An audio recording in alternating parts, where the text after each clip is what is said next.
বিতর্কিত সংসদ সদস্য মুজিবুর রহমান চৌধুরী নিক্সন 2014 সালের নির্বাচন দিয়ে রাজনীতিতে আগমন তার।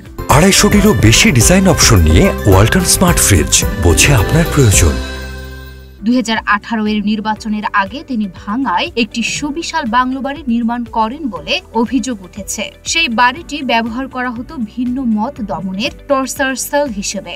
শাস্তি হিসেবে আটকে রাখা হতো টয়লেটে। শীতের রাতে কাউকে চুবানো হতো বাংলো বাড়ির সামনের পুকুরে।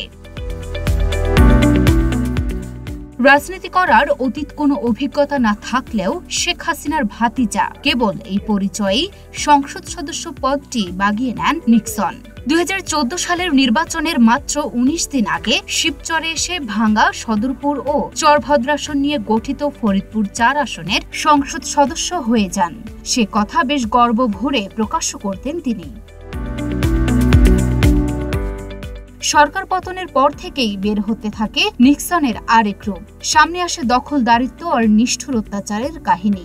আওয়ামী লীগের প্রভাবশালী নেতা ও সভাপতি মণ্ডলীর সদস্য কাজী জাফরুল্লাহর ব্যক্তিত্বের কাছে সবসময়ই ধরাশয়ী হওয়া নিক্সন অর্থ আর ভয়ভীতি দেখিয়ে নিজের ক্ষমতা বাড়াতে থাকেন।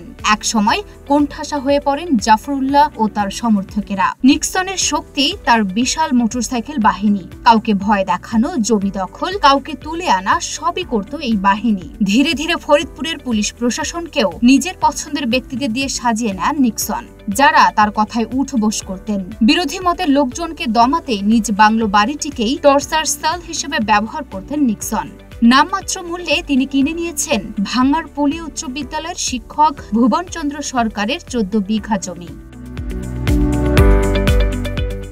2014 এর নির্বাচনে সংসদ সদস্য হয়েই নিক্সন তার ভাইয়ের সঙ্গে মেতে ওঠেন জমি দখলে। ব্রাহ্মণপাড়ায় গড়ে তোলেন সুবিশাল বাগান বাড়ি। সরেজমিনে দেখা যায় ভাঙ্গা এক্সপ্রেসওয়ের কাছে সূর্যনগর বাস স্ট্যান্ড। সূর্যনগর থেকে ব্রাহ্মণপাড়া গ্রামে যাওয়ার পথে অন্তত 1.5 কিলোমিটার পথের দুই পাশ বালু দিয়ে ভরাট করা হয়েছে। জায়গাটির নাম দেওয়া হয়েছে আয়মান আইল্যান্ড। ওই এলাকার আশেপাশে 2-3টি পরিবারের সদস্যদের সঙ্গে কথা বলে জানা গেছে তাদের অনেক জমি আয়মান আইল্যান্ডে দিয়ে দিতে হয়েছে। নিক্সনের জমি দখল আর জমি দলিলের পদ্ধতিও ছিল বেশ ভিন্নধর্মী। জোর করে বালু ফেলে ভরাট করা হতো পছন্দের জমি। কাজটি করতেন নিক্সনের ভাই লিখন। এরপর জমির মালিকের কাছে ছবি চাওয়া হতো।